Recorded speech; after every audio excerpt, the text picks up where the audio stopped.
L'Alícia començava a estar cansada de seure a l'herba sense fer res.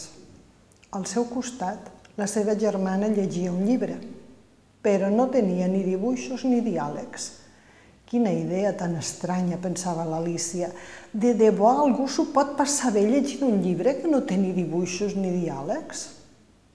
Es preguntava, però pensava molt a poc, molt mandrosament, de tanta calor que feia.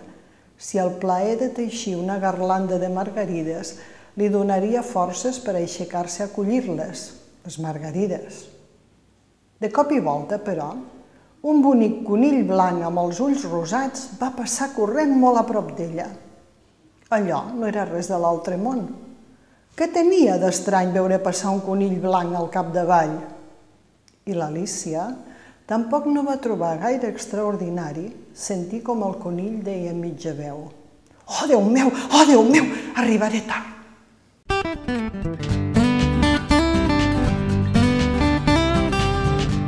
Bona tarda. I amb aquest fragment amb què hem començat tot llegint, ja us haureu adonat que la proposta d'avui gira al voltant de l'Alícia al País de les Meravelles. Una obra clàssica que ja té més de 100 anys, però que continua encara tan vigent com el primer dia en què es va presentar.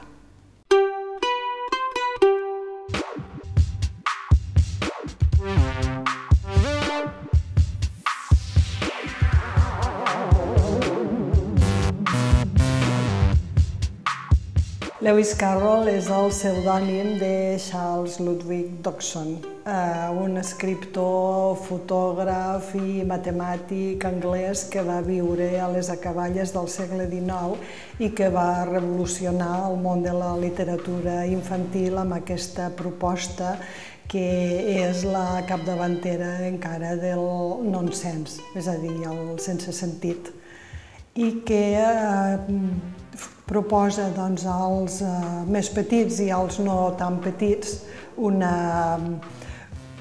no posar fre a la imaginació, jugar, trobar absolutament normals les coses més inversemblants. I aquesta proposta que cadascú es pot prendre a la seva manera és el que continua donant-li vigència a l'Alícia en Terra de Meravelles, el País de les Meravelles, s'ha traduït amb diversos títols.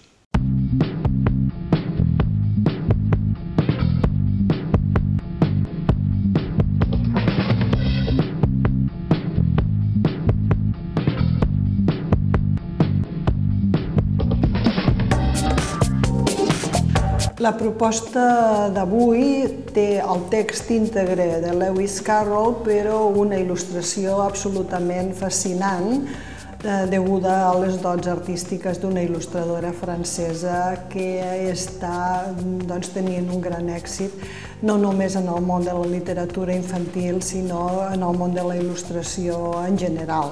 Es tracta de Rebecca d'Outremer, graduada en arts plàstiques i que aquesta vegada ens presenta una Alícia totalment diferent a la que estem acostumats a veure, perquè molts de nosaltres tenim la idea d'una Alícia més aviat disneyana, tot i que el Tim Burton també n'ha fet una altra aproximació, però l'Alícia de la Rebecca d'Outremer s'assembla molt a la Liz Liddell, que va ser la nena a la qual Lewis Carroll va dedicar el seu llibre.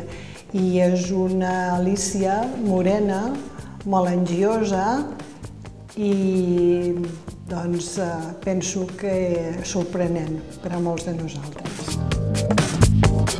L'argument de l'obra és bastant conegut. Una tarda d'estiu, l'Alícia està asseguda al jardí de casa seva amb la seva germana i s'avorreix soberanament perquè no hi ha res que li interessi prou i a més fa molta calor. Tot just en el moment en què està decidint si canvia de joc o ben bé què fa, és quan descobreix un conill blanc que corre apressurat consultant un rellotge i dient: Déu meu, que arribaré tard.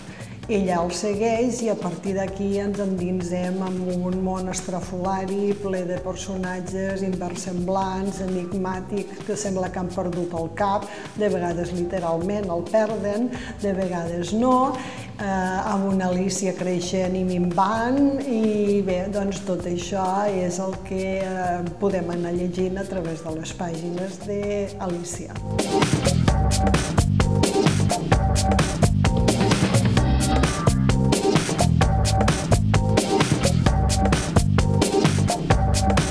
El perquè d'aquesta recomanació?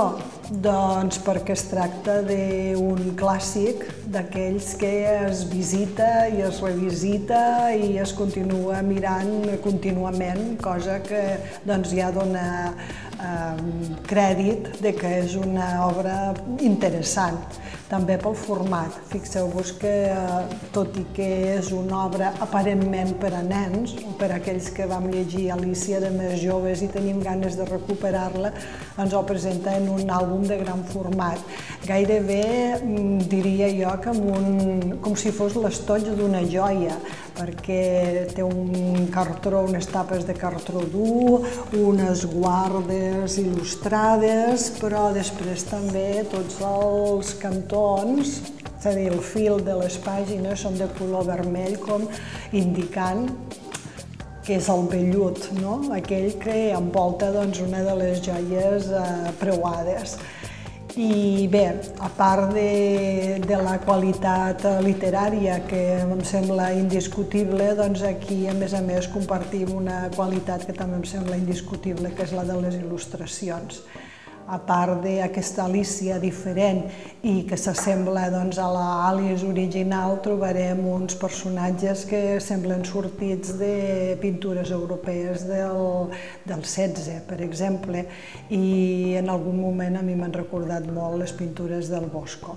Pels seus personatges, ja us ho he dit, extravagants, surrealistes i per aquest univers una mica oníric i misteriós. Així que, feliç Alícia!